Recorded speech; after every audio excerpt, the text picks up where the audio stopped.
All right, y'all. The Olympics. Where do I even begin? The closing ceremony, probably more satanic than the opening ceremony. And that's saying a lot because the opening ceremony, I think we've all seen it at this point, was on a level of blasphemy that I don't think I've ever witnessed in my life, especially on a global scale. That was insane. Was not expecting that. The closing ceremony was more satanic. If you were paying attention and if you were interpreting the symbolism that was all throughout that ceremony. Now, I didn't see it live or nothing like that. I just finished watching it on YouTube. I spent how long is it? 24 minutes and 54 seconds of my life that I wish I could get back. But thankfully, you don't have to watch it because I watched it. And I'm going to break down the key points in the symbolism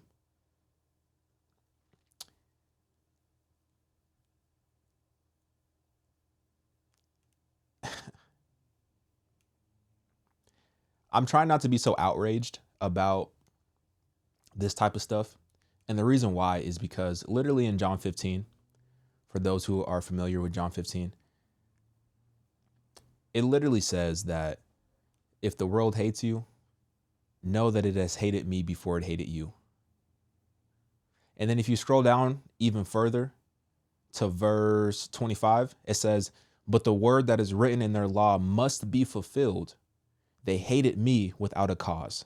And if you go to the book of Psalms, verse 35 or book 35, chapter 35, it says that verse 19, it says, let not those rejoice over me who are wrongfully my foes, and let not those wink the eye who hate me without a cause.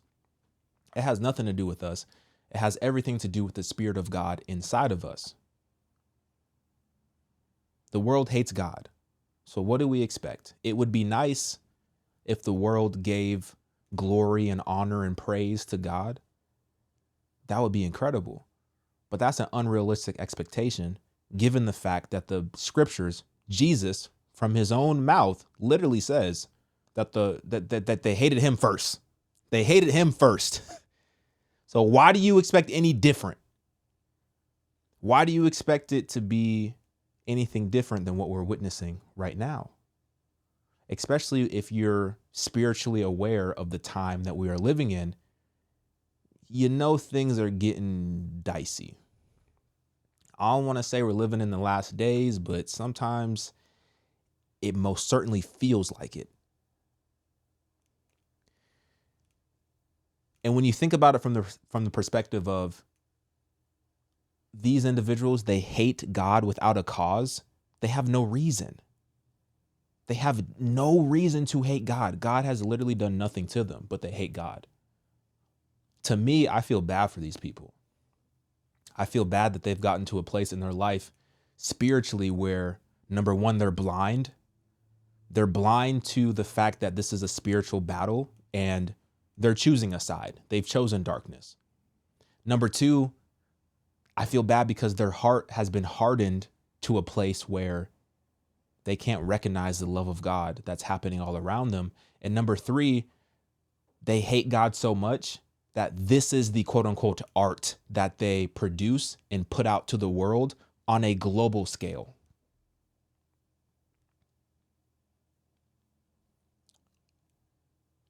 I feel bad for them. I'm going to show you what happened. NBC posted a video, very strange video. And it's funny because if you go to NBC's YouTube channel, you can find this video. It's called "The Golden Voyager Takes Center Stage at the Paris Olympics Closing Ceremony."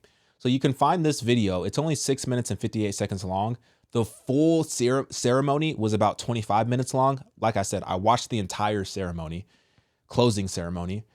They didn't want to post the whole ceremony because they knew what was going on. They knew at the end of the day, this was a satanic ritual. And they did not want to post the entire thing.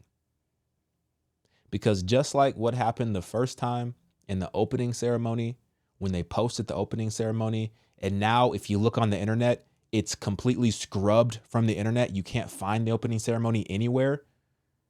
They knew what was going on. They know what's up.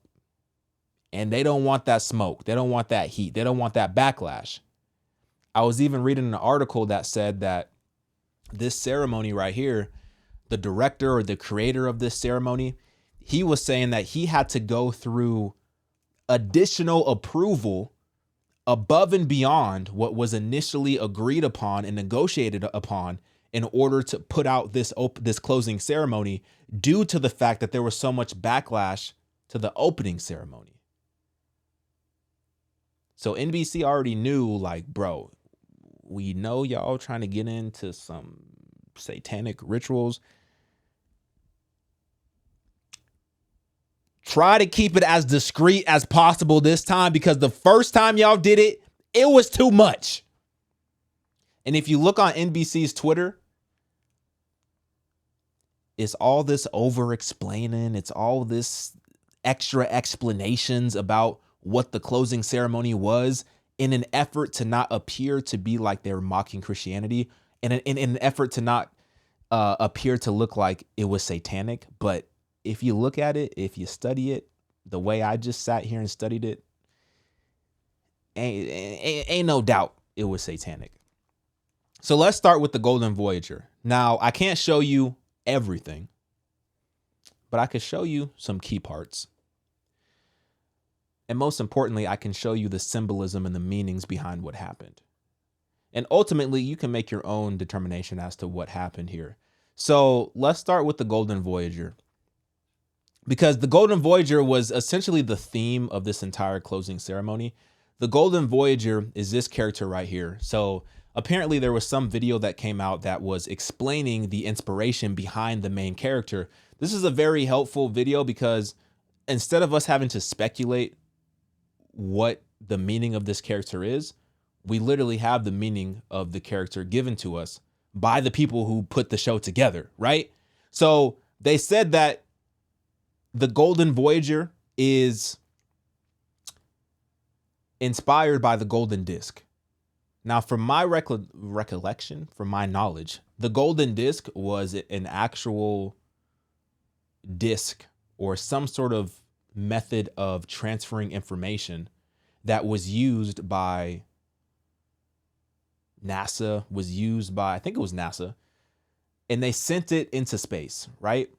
And the reason why they sent it into space was in hopes that, quote unquote, aliens, other life forces, whatever that means, would find it and would be able to learn more about us. Now, on this disc was apparently a whole bunch of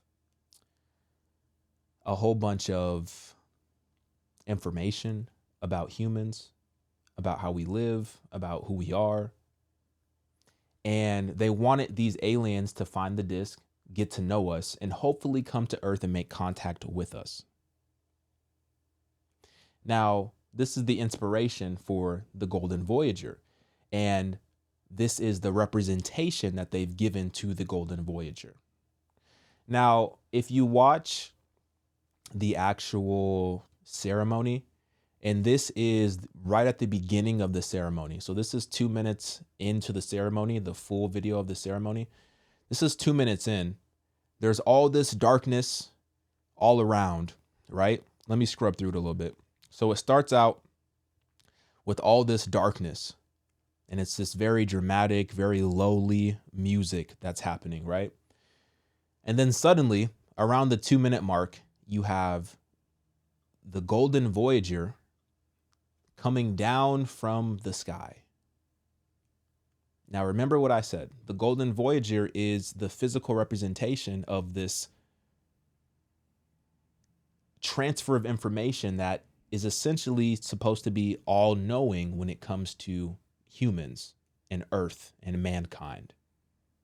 So now we have this representation, this all-knowing representation of humans, of Earth, of mankind, coming down from wherever this individual is supposed to be coming down from, into the darkness.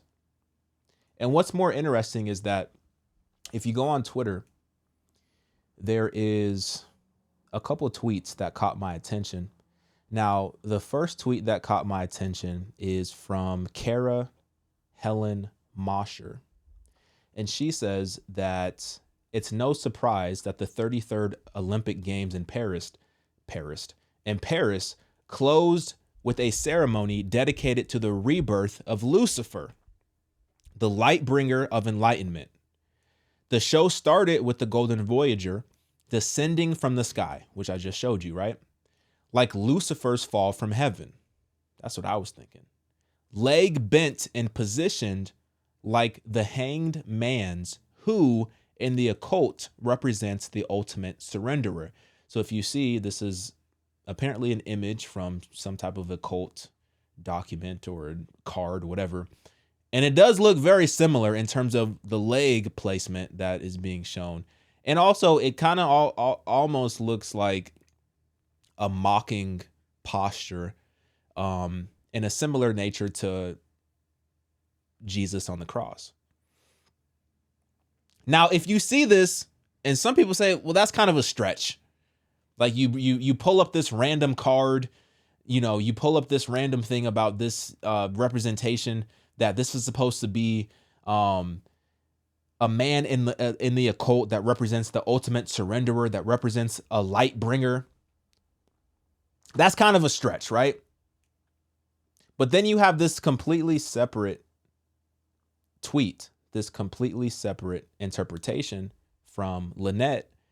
And she says that shortly after the Golden Voyager descended into the stadium, they sang the song Hymn to Apollo at the closing ceremony of the Olympics. I won't even post the lyrics. They are so demonic. So right after the moment where the Golden Voyager descended into the stadium, right after this moment here, where he's descending into the stadium,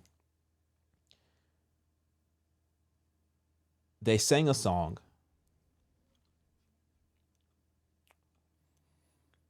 Hymn to Apollo.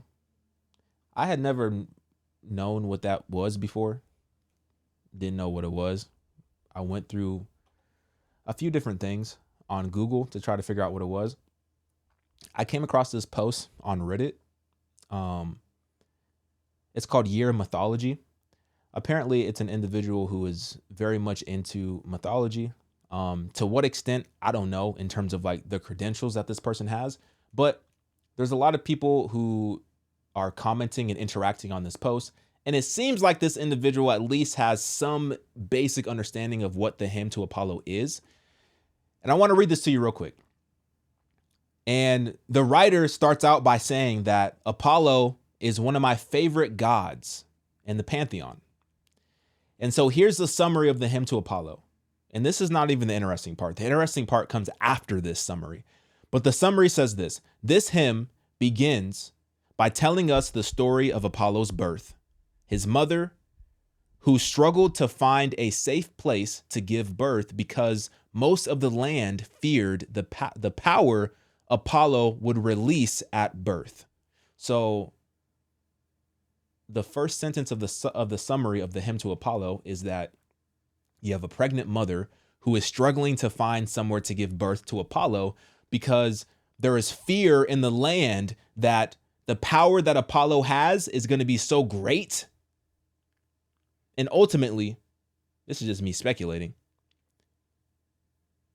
they're probably trying to figure out how to kill the mom or the baby so that this power is not released. That's just my speculation based on what I read. The writer goes on to say that she eventually turned to a rocky island to give birth.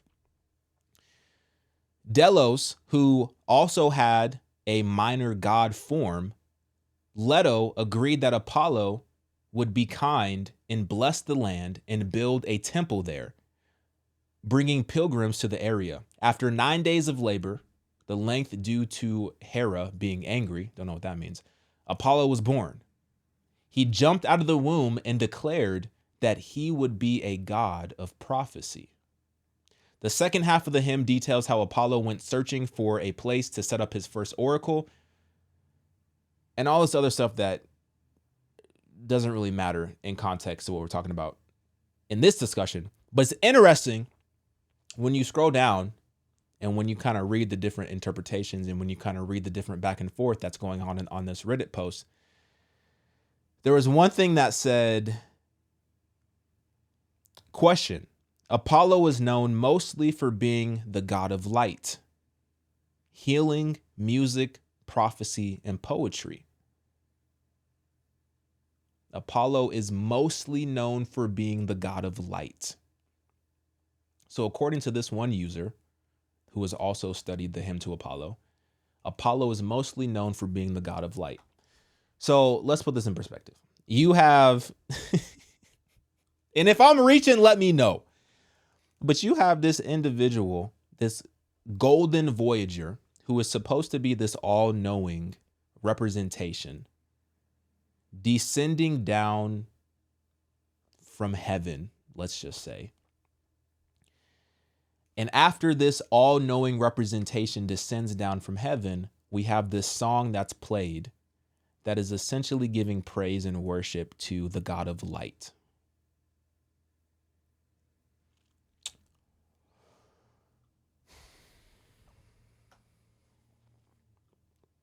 So let me know if anything seems a little bit off to you.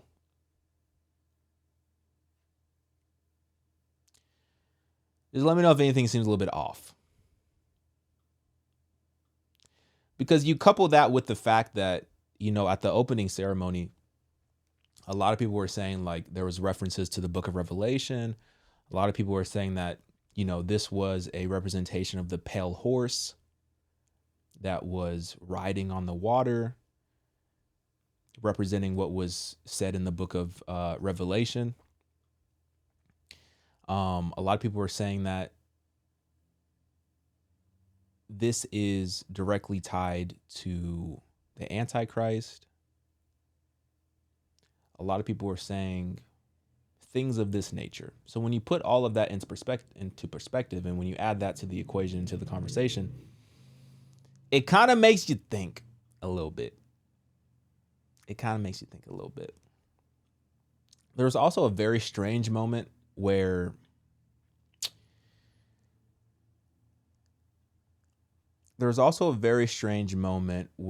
there was a reference, or not even a reference. It was the literal Nike. And I didn't even notice until right now. But Nike is a Greek statue of a quote unquote deity. We know this is false, right? But this is the interpretation. This is a Greek statue of this deity, and it's essentially a representation of what is called ex votos. And what an ex voto is essentially, it's an offering, and it's more specifically an offering that is made to gods, quote unquote, as a thank you for a miracle. And more specifically, this statue here that you see is an offering for what many people believe to be some type of battle that took place, some type of war that took place at sea. And the people were praying to their gods, quote unquote, and their gods gave them a miracle. And because their gods gave them that miracle and gave them that victory and delivered those people from that terrible, you know, naval war that they were going through, they built this as a thank you to the gods. And this is an offering. So you have this very weird moment where you have, you know, victory, which a lot of people say that this statue, the name is Victory. You have victory popping up and appearing. And then at the same time, you have, I was going to say the Silver Surfer. You have the golden, what's his name? The golden record, whatever the name is. You have the golden record giving praise and honor and worship to the statue. And it's almost like a foreshadowing type of thing. In my opinion, that's how I kind of interpret it. It's like a foreshadowing for the victory that this individual thinks that he's going to obtain. I don't know. You watch it and tell me what you think. But there was also a weird moment where you have all of these. Let me see if I can show you.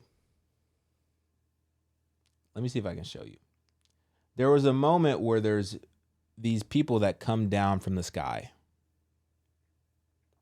I don't think I could show you. But there was a moment where these people come down from the sky. They're all dressed in all white. They come down from the sky. They're dressed in all white. They come down from the sky. As soon as they come down, instantly there's a battle. There's a huge battle scene. And all these people that you see raising their hand and worshiping, they were involved in the battle scene, and they defeated the individuals in all white who came down. And after they defeated these individuals, they take the ring. So this is one of the 5 rings from the Olympics. They take the ring and they put the ring and they ascend the ring up. And as the ring is ascending up, they're giving praise, they're giving worship and glory to the ring after the victory. And then the golden record, the golden goose, whatever his name is, the golden goose is put on top of the people who are worshiping, and they give praise and glory and worship to the golden goose man.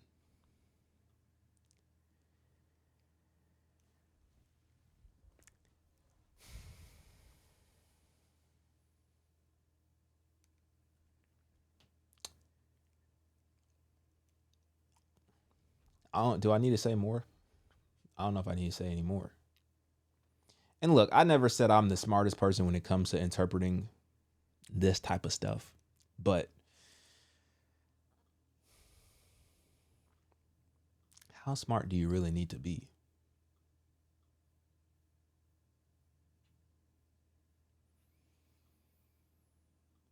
I don't know what they're trying to say.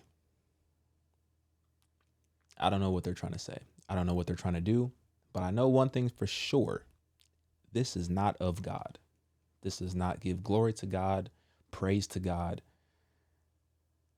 Nothing like that. This is extremely satanic. And it's just a further indication of the times that we are living in.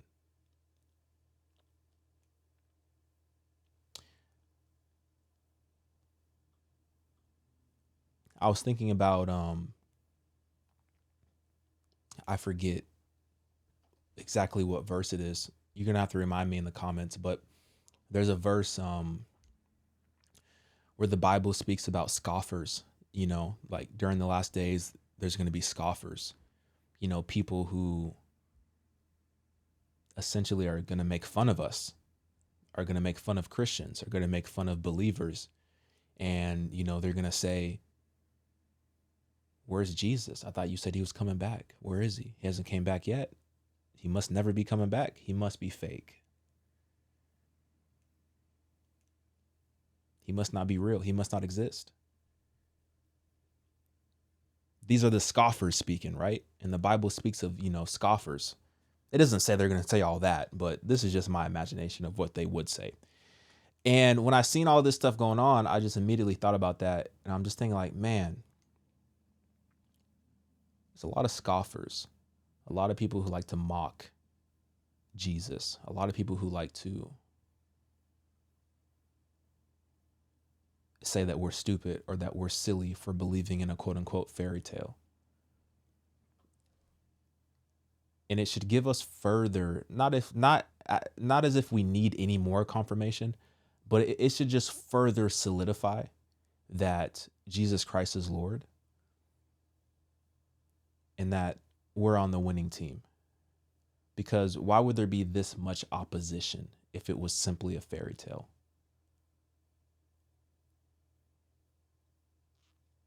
Like I said, I'm trying not to be outraged as much. Like, my natural impulse is to be outraged, but I'm trying not to be outraged as much about this kind of stuff because the Bible says it's going to happen. So what are we going to do? Like, sometimes I even feel weird. Like, I want to pray for these people, but the Bible literally tells us that this is going to happen. So am I praying against what the Bible tells us is going to happen? You know what I mean? But at the same time, I feel bad because, bro, y'all are so lost and you don't even know it until it's too late. And then you're going to know it and there ain't going to be nothing you can do about it.